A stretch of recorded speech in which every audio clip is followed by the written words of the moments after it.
Sebenarnya, kita tuh setiap hari berinteraksi sama yang namanya pasar. Mau itu pas lagi scroll-scroll belanja online, atau sekedar beli kopi di pagi hari. Tapi pernah kepikiran nggak sih, kenapa ya merek sampo itu ada banyak banget, tapi kalau perusahaan listrik kok kayaknya cuma ada satu itu aja?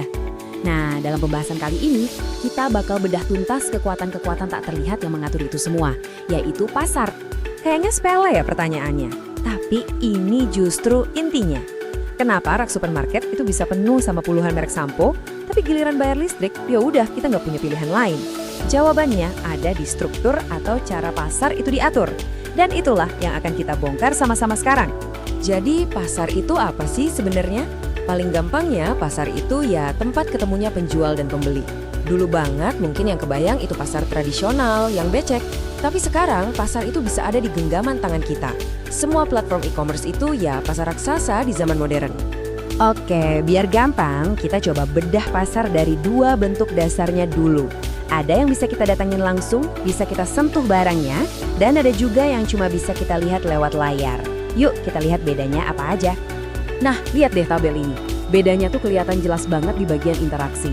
Kalau di pasar konkret, kayak supermarket, kita ketemu langsung sama kasirnya, barangnya ada di depan mata, bayar, selesai, instan. Beda banget sama pasar abstrak, contohnya pasar saham atau ya toko online. Semuanya lewat perantara, lewat aplikasi. Kita nggak pernah ketemu langsung sama penjualnya, dan transaksinya pun butuh proses kan? Tapi, tunggu dulu. Bedain pasar cuma dari fisik atau digitalnya, itu baru kulitnya doang. Perbedaan yang jauh lebih dalam, yang benar-benar nentuin segalanya, itu bukan soal tempat, tapi soal kekuatan. Siapa yang megang kendali, siapa yang nentuin harga.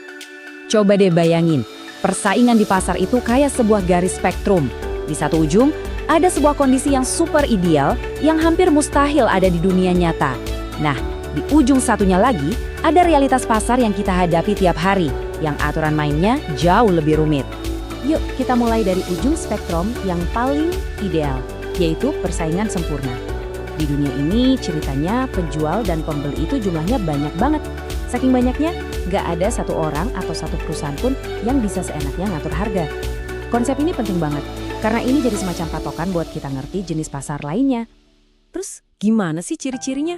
Pertama, penjual dan pembelinya bejibun.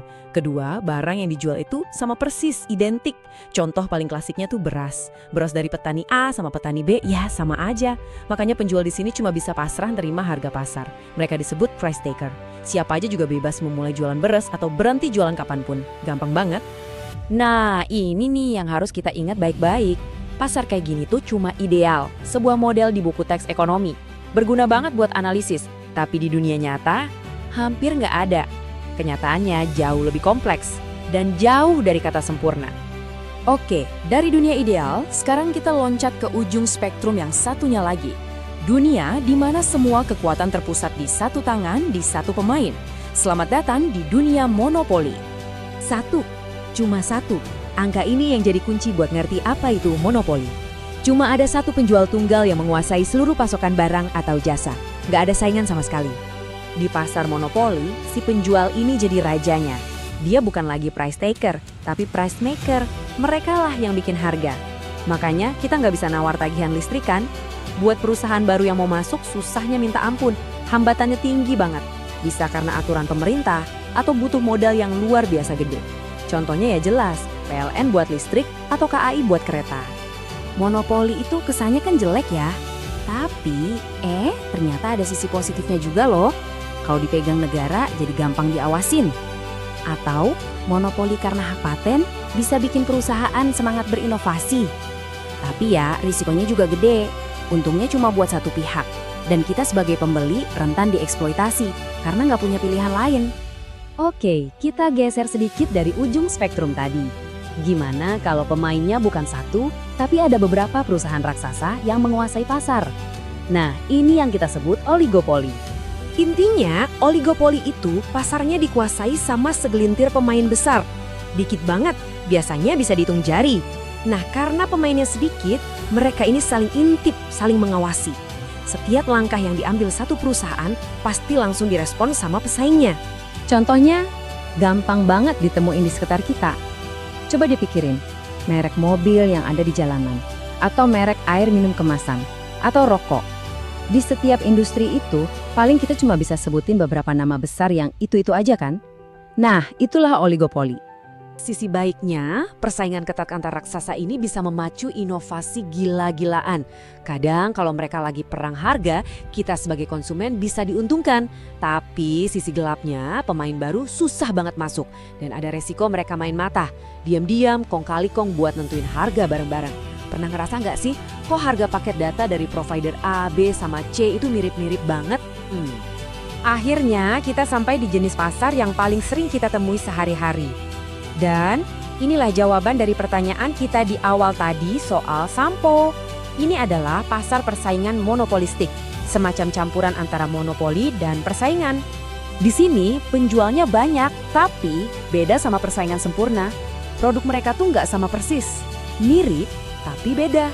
Tiap merek berusaha bikin produknya kelihatan spesial. Gimana caranya? Lewat merek, kemasan, fitur, dan tentu saja iklan besar-besaran. Nah, ini dia.